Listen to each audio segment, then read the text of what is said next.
Assalamualaikum warahmatullahi wabarakatuh. Hai Sobat Rupiah, apa kabarnya hari ini? Semoga kita semua tetap dalam kondisi yang baik. Senang sekali saya Anissa Fitri Gobel berkesempatan menjumpai Sobat Rupiah semua dalam program Polo Palo, podcast literasi, opini, dan aspirasi Tohulon Dalo.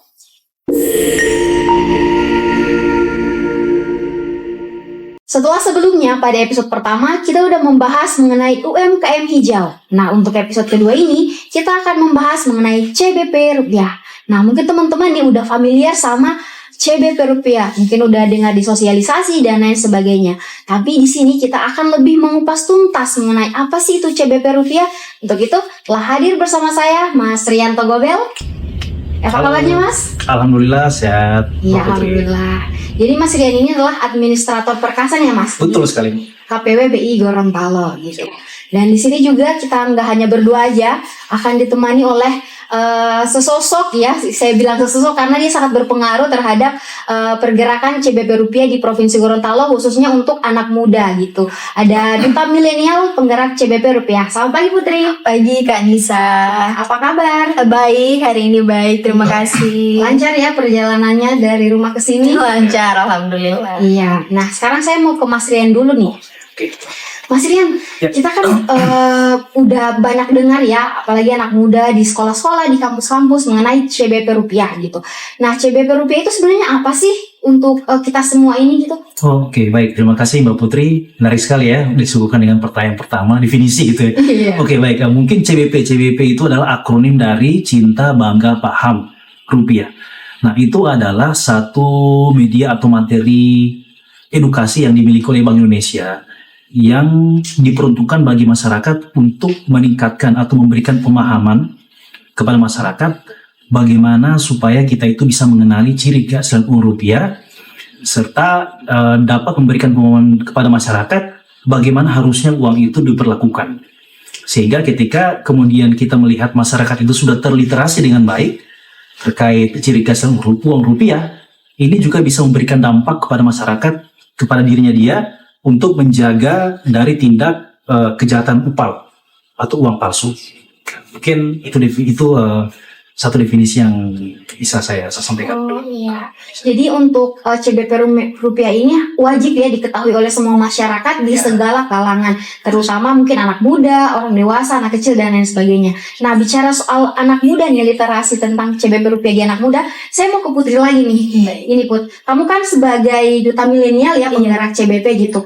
Mungkin teman-teman yang di rumah nih, anak-anak muda yang ada di rumah mungkin Putri ini kayaknya aku bisa kayak Putri gitu, Iya. Anak muda yang punya kontribusi untuk melestarikan atau menjaga rupiah gitu. Bisa dijelaskan Put perjalanannya Putri sampai bisa menduduki duta milenial penggerak CBP. Silakan.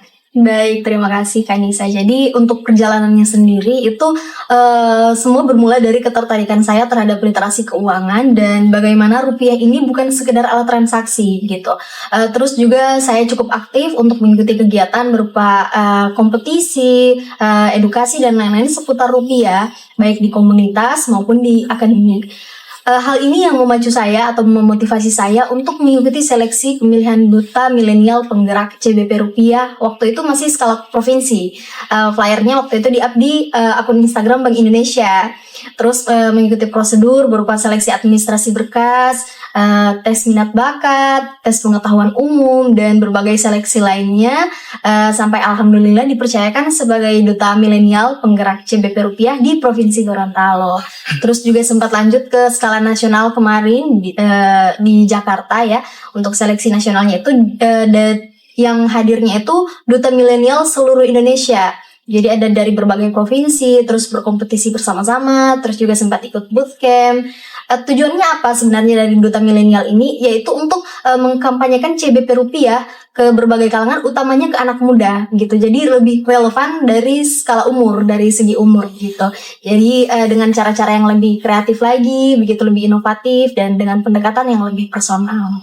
Seperti itu. Jadi emang Bank Indonesia ini sangat menseriusi mengenai cinta, bangga dan paham rupiah. Makanya diadakannya ya pemilihan duta milenial penggerak CBP gitu. Nah, ini kan berarti Putri udah pernah kan misalkan ke anak-anak muda seumurannya Putri.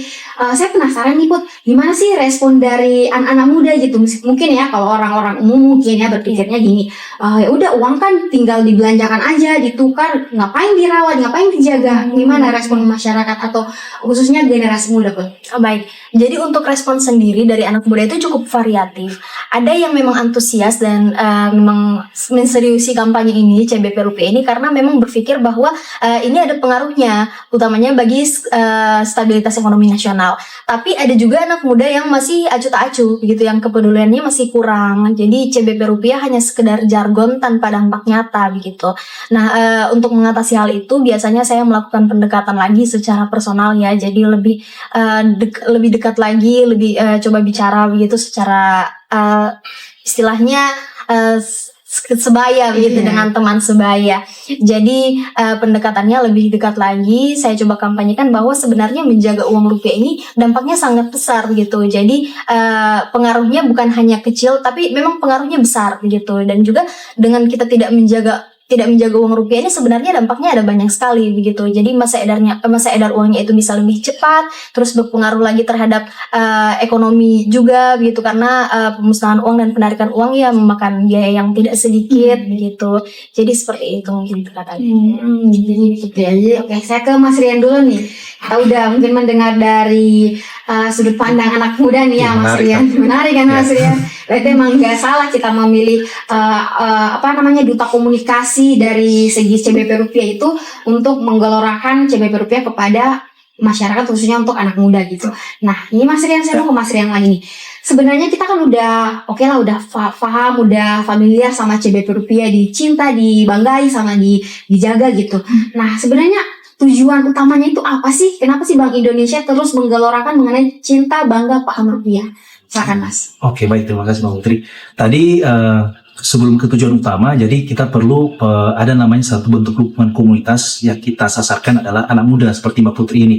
Nah, karena menurut kami kalau anak muda itu yang turun langsung dan memberikan edukasi kepada masyarakat, biasanya akan lebih didengar daripada kita ini yang sudah setengah tua ya, kalau bahasanya ya. Setengah tua ya. Jadi kita kenapa kemudian kita tidak turun langsung? Jadi kita manfaatkan satu komunitas di luar yang orang-orang yang seperti Mbak Putri ini, karena dianggap lebih dekat dengan kaula muda bahasanya itu. Nah, tujuannya tadi kita ingin memberikan pemahaman yang memadai gitu kepada masyarakat. Uang itu tidak hanya sekedar alat tukar, tapi di situ ada cara kita memaknai, menghargai dan menghormati sosok pahlawan yang ada di uang itu melalui upaya 5J yang biasa kita sering kampanyekan ya. Jangan dilipat, jangan dibasahi, jangan di staples gitu kan, jangan diremas, dan jangan dicoret-coret. Nah, kalau 5J ini sudah terinternalisasi dengan baik itu kan di masyarakat, apalagi itu di anak muda gitu kan, itu juga akan membantu Bank Indonesia dari sisi pencetakan uang baru, karena masa edar yang lama itu memberikan kesempatan kepada Bank Indonesia untuk menarik uang lusuh dari peredaran. Karena menarik uang lusuh itu kan serta kemudian menggantinya dengan uang layak edar itu membutuhkan kos yang tidak murah, Mbak Putri. Dan juga membutuhkan koordinasi yang dari berbagai sisi secara bilateral dan internasional gitu kan, untuk pemerolehan bahan baku uang. Kita mengenal dengan 6 tahapan pengelolaan uang rupiah. Ada perencanaan, pencetakan, pengeluaran, pengedaran, pencabutan dan penarikan serta pemusnahan.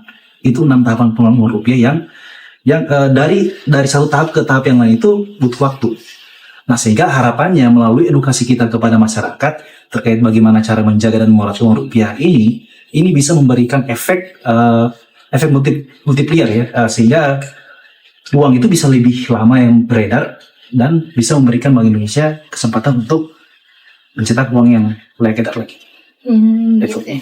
Oke, tadi Mas Rian udah mention yang mengenai uang rupiah yang ditarik atau dicabut dari peredaran gitu. Nah, saya tuh mungkin beredar info ya di masyarakat gitu. Mungkin untuk uang-uang yang udah ditarik dari peredaran atau udah dicabut itu apakah kalau misalkan ditukar di Bank Indonesia tetap dalam nominal yang sama atau justru lebih dari nominal yang ditukarkan gitu Mas? Itu masih menjadi kebingungan ya mungkin untuk ke masyarakatnya.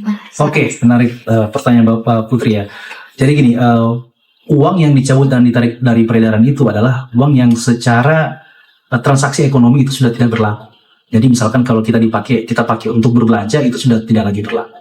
Nah, kemarin itu pun juga sempat ada masyarakat yang datang ke Bank Indonesia, Pak Menteri, Dia membawa uang pecahan logam Rp1.000 emisi tahun 93. Atau kalau teman-teman pernah lihat uang 1.000 logam yang belakangnya ada gambar kelapa sawit. Nah, itu secara transaksi ekonomi itu sudah tidak berlaku. Namun masih berlaku untuk ditukarkan ke Bank Indonesia. Nah, itu sudah dicabut oleh Bank Indonesia sejak tanggal 1 Desember 2023. Jadi ada uang logam Rp1.000 emisi tahun 1993, lalu ada uang rupiah 500 yang bentuknya koin emas, gambar melati, itu tahun emisi 97 dan 91. Nah, itu sudah dicabut dan ditarik oleh Bank Indonesia. Dicabutnya tanggal 1 Desember 2023 dan kepada masyarakat diberikan tenggat waktu selama 10 tahun sejak tanggal pencabutan. Berarti kalau tanggal pencabutannya 1 Desember 2023, maka 10 tahun berikutnya berarti 1 Desember 2033. Jadi dari 1 Desember 2023 sampai 1 Desember 2033 itu adalah tenggat waktu yang diberikan oleh Bank Indonesia kepada masyarakat untuk melakukan penukaran terhadap uang yang telah dicabut tadi. Nah, sebesar nilai nominal. Jadi kalau teman-teman punya uang logam Rp1.000 kelapa sawit, punyanya 5 keping, berarti kan 5.000 kan ya? Iya. Nah, berarti ditukar sebesar 5.000. Gitu. Jadi bukan lebih dari itu. Iya, nggak bisa lebih. Iya. Jadi sebesar nilai nominal. Jadi mungkin pernah kita lihat ya di toko-toko online seperti ShopeePay atau Tokopedia, di mana orang-orang yang memiliki uang itu terus dijual. Nah, itu bukan penukaran. Nah, barangkali mungkin kalau saya mengasumsikan gitu kan, itu barangkali target pasarnya itu adalah para kolektor. Itu kan ada kan tipikal orang yang memiliki jiwa kolektor ya terhadap barang-barang numismatik, ya kan? Jadi dia akan menganggap bahwa uang yang sudah ditarik dan dicabut ini akan menjadi barang yang langka dan yang numismatik gitu kan, sehingga orang-orang tertentu itu menyematkan satu harga untuk dijual, bukan untuk ditukar, dijual kepada orang yang suka mengoleksi uang itu. Nah, ketika kemudian datang ke Bank Indonesia, itu bukan untuk dijual, tapi ditukar sebesar nilai nominal. Oke, itu dia. Jadi ini ya untuk teman-teman ya. Jadi kalau misalkan kita mau tukar uang yang mungkin udah dicabut peredarannya dari Bank Indonesia, itu berarti tetap nominalnya sama, tidak dilebih-lebihkan. Mungkin teman-teman dengarnya itu dari untuk targetnya itu ke kolektor gitu kan. Ya untuk teman-teman sebelum 10 tahun ya berakhir, mari kita tukarkan uang yang dijelaskan sama Mas Rian yang udah berdasarkan ciri-ciri yang uang yang udah dijelaskan sama Mas Rian. Oh ya, sama mungkin satu lagi Mbak Putri, penukaran uang yang telah dicabut dan ditarik dari peredaran ini tidak hanya dilakukan oleh Bank Indonesia. Mungkin kalau orang rumahnya di Marisa gimana? Di Bolemo. Gimana tuh Mas? Nah, itu bisa ditukarkan di kantor bank terdekat. Gitu kan. Jadi kalau yang rumah yang paling dekatnya adalah BRI, berarti datang ke BRI gitu kan. Nanti BRI akan berurusan dengan Bank Indonesia, entah itu melalui penyetoran ataupun penukaran. Gitu. Bagus sih. Jadi kita lebih efisien ya Mas. Kalau misalkan mau tukar uang nggak harus ke Bank Indonesia, kita adalah perbankan yang di dekat-dekat rumah gitu. Nah, saya mau ke Putri lagi nih. Put, kan kamu kan udah jadi duta milenial nih ya. Iya. Terus sejauh ini sejak kamu dinobatkan sebagai duta milenial itu apa sih program atau yang udah kamu gelorakan kepada anak-anak muda untuk menjaga rupiah gitu? Baik, jadi untuk program sendiri saya cukup sering terlibat baik dalam kegiatan sosialisasi secara langsung, itu berupa seminar, workshop maupun juga kompetisi ya. Kemarin sempat ada kompetisi juga kolaborasi bersama Mas Rian, Smart Go ya kalangannya untuk anak-anak sekolah. Terus ada juga sosialisasi secara tidak langsung, jadi digital di sosial media.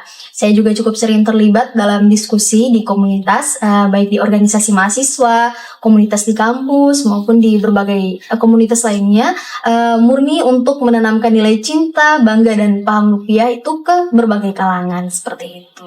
Iya. Jadi udah ke berbagai kalangan ya, cuma emang urgensinya itu ke anak muda iya, gitu. Betul sekali. Nah, apa sih tantangan yang Putri hadapi ketika Putri ketemu sama masyarakat atau anak muda yang yang tidak mencerminkan jiwa-jiwa cinta, bangga, dan paham rupiah? Gimana tuh? Baik, sebenarnya hal ini cukup sering terjadi ya. Jadi masih banyak masyarakat yang kepeduliannya masih minim, yang memang sebenarnya sudah tertanam dari dulu begitu pemikiran bahwa menjaga uang itu sekedar disimpan saja.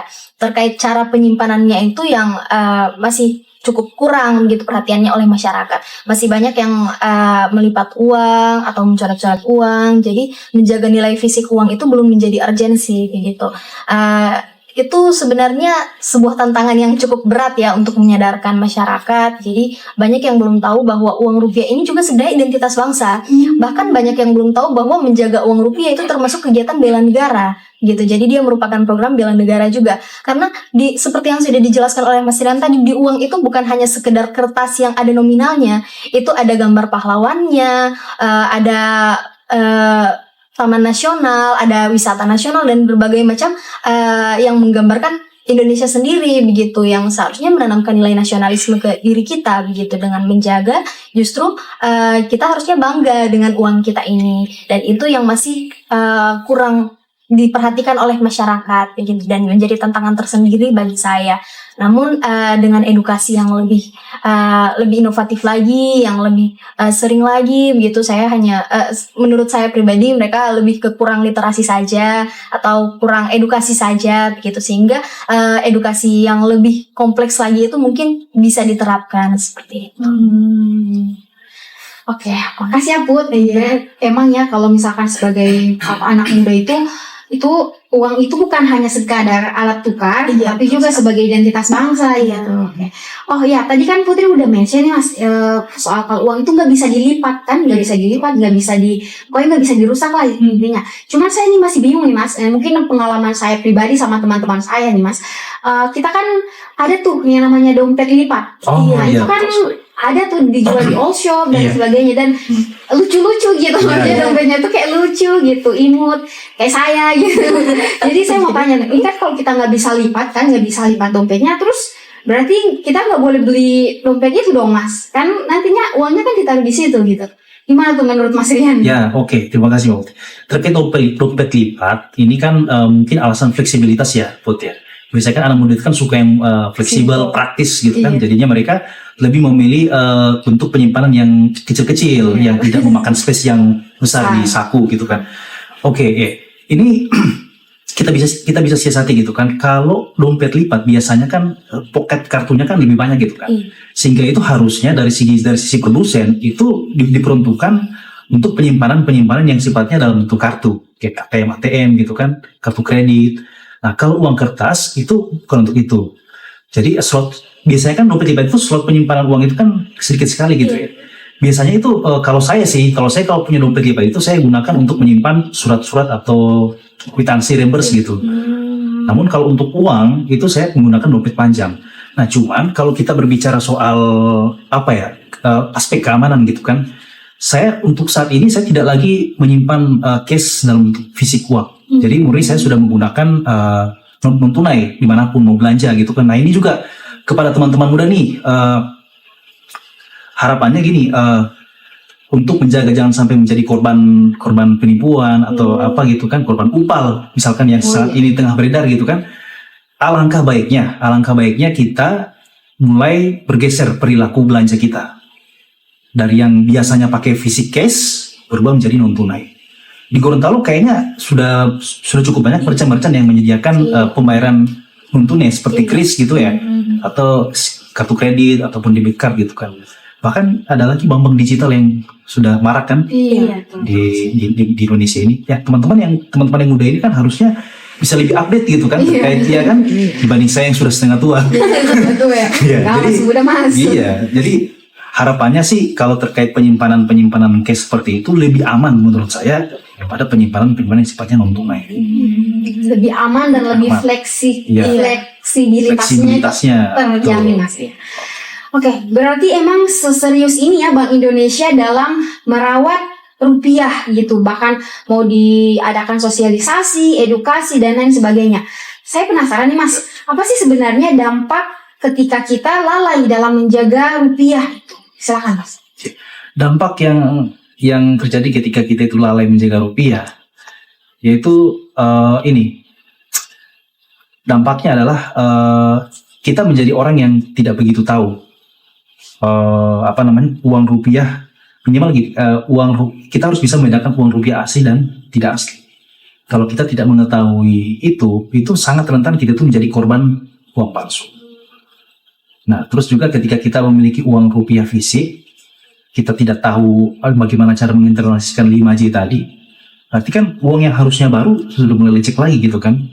Otomatis ini akan mempengaruhi respon psikologis orang. Kalau sudah lecek itu kan berarti pengen ditaruh begitu aja atau pengen segera dibelanjakan. Beda kan kalau misalkan Mbak Putri kalau di hari raya kan biasanya dapat uang Baru. grace ya. Iya. Nah itu.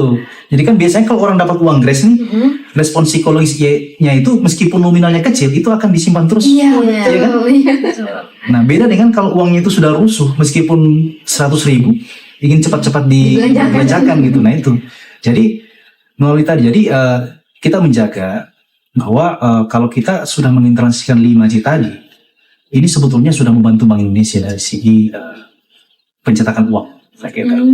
Karena kan uang itu kan di apa ya, siklusnya kan berulang terus gitu kan, Iya. lusuh, tarik, kemudian cetak lagi. Oke. Jadi untuk sejauh ini nih Mas Rian kan sering terlibatnya di masyarakat untuk sosialisasi CBP rupiah. Dan karakter masyarakat itu kan beda-beda. Ada yang mungkin menerima, ada yang masih denial gitu kan. Nah, penasaran saya tuh Mas, apa sih tantangan dari Bank Indonesia dalam melakukan edukasi dan sosialisasi CBP rupiah kepada masyarakat? Sejauh ini pribadi saya mengalami tantangan saya dan mungkin bisa sama juga dengan teman-teman yang lain dalam melakukan edukasi itu adalah terkait skup atau ruang lingkup ya. Kenapa? Di Gorontalo ini kan Bank Indonesia cuma satu ya. Iya. Sementara kan kita punya masyarakat yang tinggal di Marisa, di pedesaan gitu kan. Nah itu Luas ya. ya luas sekali gitu kan. Jadinya apa? Kita memanfaatkan berbagai platform atau media yang harapannya itu bisa menjangkau orang-orang di pelosok desa. Nah, muncul lagi pertanyaan, apakah orang desa bisa nggak pakai smartphone gitu? Atau punya smartphone? Nah, kita kemarin sebagai bentuk perluasan CBP rupiah itu kita melakukan koordinasi dan kolaborasi bersama Dinas Pendidikan. Nah, harapannya melalui Dinas Pendidikan ini adalah menjadi pintu akses kita untuk menjangkau masyarakat yang ada di yang tersebar di desa-desa yang ada di Provinsi Gorontalo. Itu juga kita jadikan mereka sebagai sebagai perpanjang tanganan oleh Bank Indonesia dan melakukan edukasi CBP rupiah. Itu Mbak Putri. Nah, selain itu kita juga secara rutin melakukan penguatan literasi terhadap para guru-guru SMA seluruh yang ada di Provinsi Gorontalo, guru SD juga demikian, melalui penerapan modul ajar. Nah, jadi edukasi CBP rupiah ini tidak hanya kita lakukan secara bentuk umum ya, namun juga kita lakukan melalui bentuk modul ajar yang bisa disampaikan oleh guru kepada siswa dengan berbagai macam metode. Harapannya itu bisa terjadi peningkatan literasi dan pemahaman yang memadai minimal kepada anak muda pada tingkat SD, SMP, SMA. Jadi udah sampai ke sekolah-sekolah ya Mas? Betul. Karena gini, kenapa kita itu lebih condong mendorong anak muda? Karena biasanya anak muda itu lebih militan. Lebih militan. Militan itu apa ya bahasa anak mudanya ya? Kita itu lebih agresif gitu kan dalam mengingatkan atau merimain kepada orang-orang tua gitu Kritis kan. gitu. Lebih kritis, lebih militan. Jadi ketika kamu misalnya SD, ketika kemudian dia sudah terliterasi CBP rupiah dan melihat orang tuanya, tantenya, omnya itu cara megang duitnya suka meremas gitu kan. Iya. Harapannya kan dia memiliki respon psikologis, oh ma jangan kayak gitu. Iya.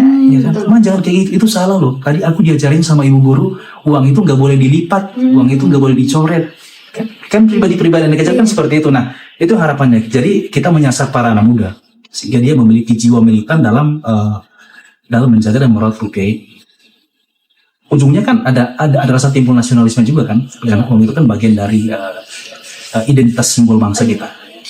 Nah, jadi emang kalau untuk edukasi CBP rupiah itu nggak cuma anak muda atau orang besar, tapi emang udah dari akar-akarnya ya. Dari SD ya. Dari SD.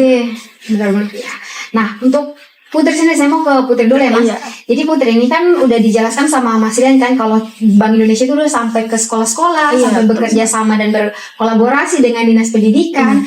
Nah, menurut Putri sendiri nih, dari sudut pandang anak muda, itu apa sih wadah terbesar anak muda itu bisa mendapatkan atau memperoleh informasi mengenai CBP rupiah? Silakan. Baik, kalau dari segi wadah ya, anak muda itu biasanya cenderung mendapatkan lebih banyak informasi itu dari platform digital. Platformnya itu biasanya dari Instagram, TikTok, YouTube ya, platform-platform seperti itu merupakan wadah atau akses cepat informasi begitu bagi kalangan anak muda gitu. Jadi kalau mau ada pendekatan dengan anak muda, sebenarnya lebih tepatnya itu melakukan edukasi yang secara tersirat ya, istilahnya secara tersirat di platform-platform digital begitu. Biasanya suka diselipkan di konten-konten yang menarik begitu, yang kreatif, seperti biasanya Day in My Life gitu kan, yang lebih umum sekarang. Terus sekalian disisipkan edukasi seputar cinta bangga paham rupiah, tentang bagaimana cara menjaga rupiah, bagaimana cara merawat, menyimpan, itu biasanya suka disisip-sisipkan begitu, karena anak muda cenderung lebih tertarik dengan konten-konten seperti itu begitu. Harapannya edukasinya itu bisa lebih relevan ke kehidupan sehari-hari dan lebih menyentuh lagi. Gitu. Oke, jadi kan secara nggak langsung nih Bank Indonesia itu mensosialisasikan CBP rupiah ini secara langsung dan tidak langsung, betul. secara langsung turun di masyarakat dan juga secara digital gitu di media sosial dengan bahasanya memanfaatkan anak muda, wadah yang sering digunakan oleh anak muda itu media sosial untuk mengedukasi teman-teman gitu. Oke, nah saya mau ke Mas Rian lagi nih, Mas. Oke, silakan Pak. Ini kan BI karena udah sering sosedu nih, sosialisasi dan edukasi. Sejauh ini menurut Mas Rian, seberapa pengaruhkah sosialisasi yang dilakukan oleh Bank Indonesia kepada masyarakat gitu? Udah sejauh mana perubahannya? Oke. Kalau ditanya sejauh mana, mungkin agar lebih objektif, saya jawabnya pakai angka ya. Jadi kemarin semester akhir 2024 itu kita sudah disurvei oleh Bank Indonesia Kantor Pusat menilai sejauh mana tingkat literasi pemahaman CBP rupiah untuk masyarakat Provinsi Gorontalo. Alhamdulillah kita mendapatkan nilai di atas 70%, 70,6 atau something atau berapa. Pokoknya di atas, saya ingat di atas 70% untuk masing-masing elemen cinta, bangga, dan paham rupiah. Nah, objektifnya adalah angka yang seperti itu. Berarti saat kita mendapatkan informasi seperti itu, ini sebetulnya baik ya, pendekatnya baik, namun kita tidak boleh berpuas diri. Karena di dalam survei pun juga itu tidak dilakukan secara semua di seluruh wilayah daerah ya. Hanya area-area tertentu saja dari pihak kantor pusat itu melakukan survei. Sehingga kita tingkatkan lagi nih, penguatan lagi nih dari segi bentuk kemasan edukasi yang tidak hanya secara seminar gitu kan tatap muka, namun melalui platform seperti tadi apa yang dikatakan oleh Mbak Putri, Instagram, ataupun melalui bentuk bacaan-bacaan yang sifatnya menyenangkan, kayak misalkan komik atau cerpen dan sejenisnya. Nah, itu akan kita jajakan di tahun ini. Jadi bentuk CBP rupiah itu harapannya itu tidak membosankan gitu ketika orang tahu. Jadi tidak seperti mereka mungkin, kalau saya dulu ketika disuguhi mata pelajaran IPA agak bosan gitu kan ya. Ada hitung-hitungan. Jadi harapannya CBP rupiah itu menjadi satu bahan ajar yang enak, yang nyaman gitu kan, yang cozy, bisa menjadi teman sambil nunggu, misalkan sambil browsing ada CBP rupiah. Jadi kita akan melakukan penjajakan materi edukasi CBP rupiah dalam hal yang dalam bentuk yang komik ataupun cerpen. Nah, itu nih. Iya. Nah, Mas Rian, ini kan kalau misalkan kita perhatikan lebih detail nih, uang rupiah kita itu kan desainnya unik ya. Desainnya itu unik, kayak ada gambar pahlawan, ada tari-tarian tradisional gitu. Saya penasaran kenapa sih harus di uang rupiah kita itu harus ada desain-desain seperti itu, harus ada tari dan lain sebagainya. Oke, baik. Oke, jawab Mbak Putri. Pertama mungkin dari segi literasi ya, kita ingin masyarakat itu mengenali tokoh-tokoh nasional kita yang sudah memperjuangkan negeri. Itu yang pertama. Itu dari segi cara kita menghargai orang-orang. Dari segi hukum, nah ini memang suatu keharusan, kewajiban. Jadi kalau nggak salah di dalam Undang-Undang Nomor 7 Tahun 2011 Pasal 7, di situ ada kewajiban di dalam desain uang rupiah itu wajib menyematkan gambar pahlawan pada halaman depan uang. Jadi itu pahlawan Soekarno itu wajib, tokoh nasional harus ada di situ. Itu sudah diatur dalam regulasinya seperti itu. Nah, adapun yang di halaman belakangnya uang seperti tari-tarian, flora dan fauna, wisata alam, itu sebagai bentuk apresiasi kita akan adanya keberagaman yang ada di negeri kita sendiri, sekaligus mengenalkan, gitu kan? Kalau bahasanya kayak kita itu cara misalkan orang-orang luar datang ke Indonesia gitu kan, mereka mengenal Indonesia ini apa? Oh, ada Danau Toba misalkan, oh ada Pulau Padar misalkan. Jadi itu sebagai bentuk promosi dan apresiasi aja kepada negeri kita ini, ada flora, fauna, dan wisata nasional.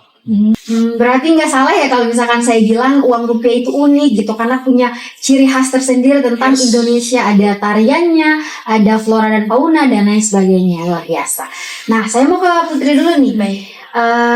Mungkin ya teman-teman ada yang udah tahu, ada juga yang belum tahu mengenai bagaimana sih cara kita membedakan uang asli dan uang palsu gitu, dan bagaimana cara kita mengenali kalau uang asli itu seperti apa gitu. Silakan.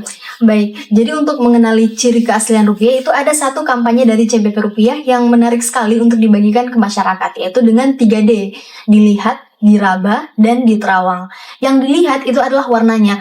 Warna dari uang itu, jadi cetakannya itu tidak sesimpel cetakan seperti pada umumnya, begitu seperti kita print pakai printer biasa. Jadi cetakannya itu warnanya lebih terang dan lebih jelas. Terus diraba juga. Jadi tekstur dari uang sendiri itu dia ada teksturnya, begitu. Dia terasa kasar kalau dipegang. Terus ada berbagai tekstur lainnya. Kalau saya biasanya suka itu di bagian nominalnya. Jadi misalnya uang 5.000, 100.000 dan lain-lain itu di nominalnya terasa kasar apabila dipegang, begitu. Terus di terawang juga. Kalau di terawang itu kalau uang itu kita arahkan ke cahaya itu ada watermarknya di bagian kosong sebelah kiri uang. Itu ada gambar watermark pahlawan biasanya. Terus juga ada gambar recto verso. Ada yang di bagian kiri, uang di tengah kiri uang itu ada gambar BI, gambar BI, logo BI. Itu kalau kita lihat pakai kasat mata begitu biasa saja, itu tidak nyambung gambarnya. Tapi kalau kita terawang itu otomatis nyambung, depan sama belakang. Jadi cara mengenali keasliannya itu sesimpel 3D, dilihat, diraba, dan diterawang seperti itu. Nah, ini kan misalkan kalau ke ke teman-teman yang mungkin nggak bisa lihat gitu kan, itu gimana sih cara membedakan uang aslinya itu? Oh baik, jadi untuk teman-teman yang tunanetra sendiri itu ada satu fitur dari Bank Indonesia yang diterapkan ke uang rupiah itu namanya blind code atau kode tunanetra. Itu ada di bagian kanan uang, ada garis, itu semakin besar nominal uangnya itu semakin sedikit garisnya. Semakin kecil justru semakin banyak garisnya. Itu ada di bagian sebelah kanan dan terasa kasar apabila dipegang. Jadi balik lagi, selain dilihat ada juga diraba dan diterawang. Jadi meskipun mohon maaf ya tunanetra begitu tidak bisa melihat, ada diraba juga begitu. Jadi teksturnya beda dengan kertas pada umumnya. Jadi itu yang membedakan. Sama ada benang pengamannya juga dan berbagai fitur menarik lainnya. Jadi mudah sekali sebenarnya untuk membedakan uang rupiah. Hanya saja mungkin kalau memang uangnya tidak dijaga ya, dilipat atau diremas, itu kan uangnya mudah lusuh. Itu agak sulit mungkin membedakan teksturnya ya. Jadi itu juga penting kenapa kita perlu menjaga begitu. Kita perlu merawat juga seperti itu. Jadi emang menyeluruh ya. Iya. Semua kalangan bisa membedakan dan juga mengenali keaslian uang rupiah. Iya. Untuk Putri sendiri nih, mungkin terakhir ya, strategi apa sih yang akan Putri lakukan atau akan Putri ambil untuk lebih menggelorakan dan menyadarkan teman-teman anak muda untuk cinta, bangga, dan paham rupiah? Silakan. Oke, kalau dari saya pribadi sebenarnya saya sangat tertarik dengan pendekatan melalui media sosial ya. Jadi diadakan challenge atau kuis itu di media sosial atau berkolaborasi dengan influencer begitu untuk terus mengkampanyekan seputar CBP Rupiah ini begitu. Jadi kita memanfaatkan platform-platform seperti Instagram, TikTok juga, apalagi ya kalau TikTok itu sekalinya FYP penyebarannya luas sekali begitu. Terus juga tertarik dengan diskusi-diskusi baik di komunitas mahasiswa, organisasi masyarakat atau kepemudaan, juga bisa dengan event-event literasi keuangan begitu. Jadi dengan hal-hal seperti itu diharapkan agar kampanye CBP Rupiah ini betul-betul digelorakan begitu, betul-betul dikemukakan dan digaung-gaungkan oleh berbagai kalangan, utamanya kalangan muda. Seperti itu sih kalau untuk pendekatannya. Ya, semoga kita semua ya, saya dan teman-teman anak muda bisa lebih sadar lagi mengenai bagaimana cara menjaga rupiah itu sendiri, karena itu merupakan simbol dari negara kita, Negara Kesatuan Republik Indonesia. Nah, ini saya mau ke Mas Rian lagi nih, Mas. Ini kan udah mau Lebaran, udah mau kasih, kalau orang Gorontalo bilang tuh jakati ya, Mas. THR, kasih jakati gitu kan, kita perlu uang, kalau orang Gorontalo bilang uang gorosi gitu, uang baru gitu. Nah, gimana sih cara menukar uang di Bank Indonesia gitu? Apakah kita harus ke Bank Indonesia atau ke perbankan atau gimana, Mas? Oke. Terkait teknis penukaran uang, sebetulnya kita sudah menyediakan platform yang namanya aplikasi pintar pintar, PINTAR. Nah itu syarat utama yang harus dilakukan oleh masyarakat. Jadi masyarakat tidak bisa datang langsung ke Bank Indonesia. Nah, kan dia harus daftar dulu melalui aplikasi pintar karena syarat pelayanannya harus ada itu dulu. Nah, lalu apa? Lalu selain Bank Indonesia, masyarakat juga bisa melakukan penukaran di perbankan. Bedanya apa? Nah, bedanya apa? Kalau di Bank Indonesia, masyarakat wajib menggunakan pintar. Jadi daftar dulu. Tapi kalau ke perbankan atau ke bank, itu masyarakat bisa datang langsung kepada masyarakat. Ini untuk mengakomodir dalam hal misalkan rumah atau tempat tinggalnya itu jauh dari kantor Bank Indonesia. Kan nggak mungkin. Jauh dari Marisa cuma tukar uang 5.000 misalkan. Kan lebih besar ongkos transportnya dan dia harus mengeluarkan untuk menukar. Itu kan jadi bisa ke bank, bisa ke BI. Tapi ke BI harus lewat pintar dulu. Bapak Ibu semua. Nah, di aplikasi pintar itu tidak hanya melayani penukaran uang baru, misalkan seperti apa kata Mbak Putri, dari nominal besar ke nominal penukaran kecil, tapi juga bisa melakukan penukaran uang rusak. Nah, terkait uang rusak nih Mbak Putri, ini saya perlu penekanan nih. Oh iya, siap Mas. Nah, teman-teman, masyarakat yang ada di luar sana, uang rusak itu uang yang misalkan terpotong, atau uang yang ya betul tadi, terpotong, di mana dia itu punya ketentuan Mbak Putri. Kalau misalkan dia ukurannya itu lebih dari 2/3 dari ukuran aslinya, itu masih bisa diterima oleh Bank Indonesia. Dalam hal misalkan uang rusak ya, uang rusaknya itu sudah ukurannya sudah 50% dari ukuran aslinya, itu sudah tidak bisa lagi dilakukan penukaran. Alias kalau kita bahasakan itu sudah tidak diganti. Nah, bagaimana dengan uang yang terbakar, korban kebakaran? Oke, caranya uang dari hasil uang yang terbakar itu bisa ditukar ke Bank Indonesia, namun itu di bawah. Misalkan kalau uangnya tersebut ada dalam dompet, itu tidak dikeluarkan ke dalam dompet, Mbak Putri dan teman-teman. Itu harus dibawa serta aja dengan wadah-wadahnya gitu. Kenapa? Khawatirnya kalau misalkan uang itu misalkan ada dalam celengan, dikeluarkan, itu akan terpotong. Akan keluar dari abu-abunya gitu kan, debu-debu, bukan debu ya, abu ya, abu gitu kan. Jadi potongan-potongannya itu akan keluar. Nah, sehingga tadi kita arahkan uang yang terbakar dan masih dalam wadah itu diangkut sekalian, dibawa ke Bank Indonesia, bukan ke bank ya, langsung dibawa ke Bank Indonesia karena bank itu tidak punya kewenangan untuk meneliti uang itu.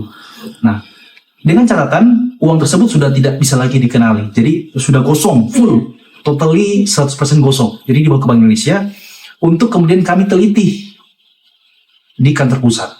Nah, ini akan memakan waktu kurang lebih 14 hari kerja. Nah, jangan lupa membawa dokumen-dokumen seperti KTP, surat keterangan kelurahan yang menyatakan bahwa benar masyarakat atau Bapak Ibu teman-teman itu merupakan korban kebakaran. Korban kebakaran. Maksudnya dia keluarga yang korban musibah gitu kan, korban musibah dari terbakar. Ya itu. Nah, jadi itu untuk uang yang terbakar ya. Uang yang terpotong tadi sudah kan ya? Iya. Oke, uang yang rusak minor. Nah, itu kalau uang rusak, nah biasanya perbankan itu menolak gitu kan. Mungkin alasannya karena mereka tidak memiliki alat yang memadai untuk mendeteksi ukuran uang fisik ini. Karena kan di dalam ketentuan Bank Indonesia, di Undang-Undang Nomor 7 Tahun 2011 itu diatur kan, lebih dari 2/3 kan bisa diganti. Nah, biasanya ada bank-bank yang menolak. Nah, gitu kan. Nah, Bapak Ibu sepanjang, jadi gini, cara mengukur 2/3 itu, jadi ukuran fisik uang ini dilipat, dilipat dulu kan, terus dilipat lagi, sehingga dia menghasilkan 3 bagian. 3 bagian, Dikatakan 2/3 ketika dia dilipat dan masih ada. Nah itu, ketika dilipat satu sisi aja, itu namanya 2/3. Tapi kalau sudah melipat dua sisi itu sudah 50% kan ya, itu sudah tidak diterima atau tidak mendapatkan penggantian. Mbak Putri paham nggak? Iya. Oke. Nah, jadi itu Bapak Ibu teman-teman terkait mekanisme penukaran uang, baik itu uang yang dalam kondisi yang masih bagus, namun kita punya kebutuhan untuk menukarkan ke nominal yang paling kecil, maupun menukarkan uang yang sudah rusak. Gitu. Bisa datang ke Bank Indonesia, bisa datang ke perbankan. Oke. Nah, ini Mas, kan tadi kan Mas udah jelaskan soal uang yang terpotong kan. Nah, kalau misalkan uang terpotong tapi sebelahnya itu nggak ada Mas, hilang. Jadi kita cuma punya satu sisinya aja. itu masih bisa ditukarkan nggak Mas? Uang maksudnya uang Uang kan sudah terpotong. ya udah terpotong kan? 50% nih. Misalkan nggak sampai 50%, tapi udah Ah. di bawah 2/3 lah contoh. Nah terus bagiannya itu udah hilang gitu, yang kecilnya itu udah hilang, jadi yang sisa yang besarnya ini gitu, tapi kan udah terpotong gitu. Iya. Itu masih bisa ditukarkan nggak Mas? Justru masih bisa. Oh. Itu kan secara ukuran dia memenuhi syarat di atas 2/3, namun dipastikan nomor serinya itu lengkap dan sama. Ya. Jadi kan biasanya nih ada masyarakat yang iseng menyatukan yang bukan pasangannya. Iya, Ya kan, iya, bukan iya. pasangannya. Iya, penting kalau bentuknya sama ya Jadi udah. harus sepasang nih teman-teman. Kalau yang bukan pasangan kan dalam Islam haram ya. Oh iya, betul. Ya kan? Jadi harus pasangan nih. Cara melihat pasangannya itu di mana? Dilihat di nomor seri. Nomor seri itu biasanya ada di kiri bawah dan kanan atas. Oh, iya. Jadi misalkan nih nomor serinya sama pasangannya, itu bisa 2/3. Tapi kalau misalkan teman-teman masyarakat menukarkan uang, bukan menukarkan, menyatukan uang yang bukan pasangannya, berarti kan secara ukuran ini bukan pasangan, karena ini bukan pasangannya, ini kan dianggap ukurannya kurang dari 2/3 kan, berarti itu tidak mendapat penggantian. Ya, itu harus kita pahami. Jadi kita harus memahami kriteria uang rusak itu. Ketika kemudian sisi sebelahnya hilang, pastikan dia di atas 2/3. Dalam hal misalkan dia mau disatukan, pastikan pasangannya itu sama. Dilihatnya dari mana? Dari nomor seri. Nomor serinya sama dan lengkap gitu kan. Lengkap dan sama ya, sama aja. Oke. Kalau mungkin teman-teman ya kayak masih bingung ya mungkin ya, kalau misalnya ini nomor serinya yang mana sih, terus apa sih nomor seri itu gitu, berarti bisa langsung ke BI aja ya Mas, buat kayak Mas ini nomor serinya bagaimana gitu. Iya. Bisa ya Mas? Bisa langsung ke BI dengan catatan dekat. Oh iya. Kebanyakan nggak mungkin orang dari Marisa gitu. Betul ya.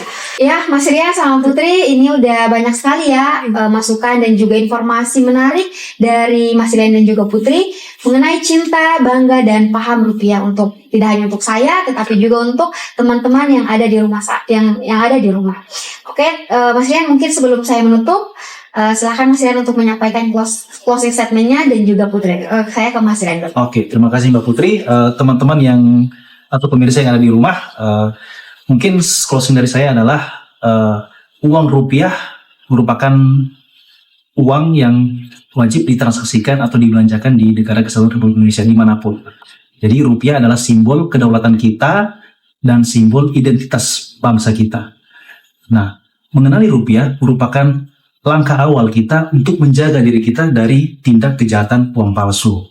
So, jaga diri kita, jaga diri teman-teman dari tindak kejahatan uang palsu melalui 3D, dilihat, diraba, dan diterawang. Serta menerapkan 5J dalam kehidupan sehari-harinya. 5J adalah tadi, jangan dilipat, jangan dibasahi, jangan dicoret, jangan di staples, dan jangan diremas.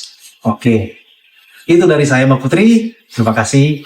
Oke, terima kasih Mas Rian. Sekarang saya ke Putri lagi. Baik, untuk teman-teman semua, utamanya ke anak-anak muda, jadi CBP Rupiah ini bukan sekedar jargon, tapi merupakan satu kampanye yang perlu kita terapkan di dalam kehidupan kita sehari-hari, begitu. Jadi sekedar informasi saja, CBP Rupiah itu cinta, bangga, paham, rupiah. Iya, terima kasih Putri, terima kasih Mas Rian. Mungkin sekian dulu episode Polo-Polo pada hari ini. Semoga kita akan bertemu lagi di episode-episode selanjutnya. Dah.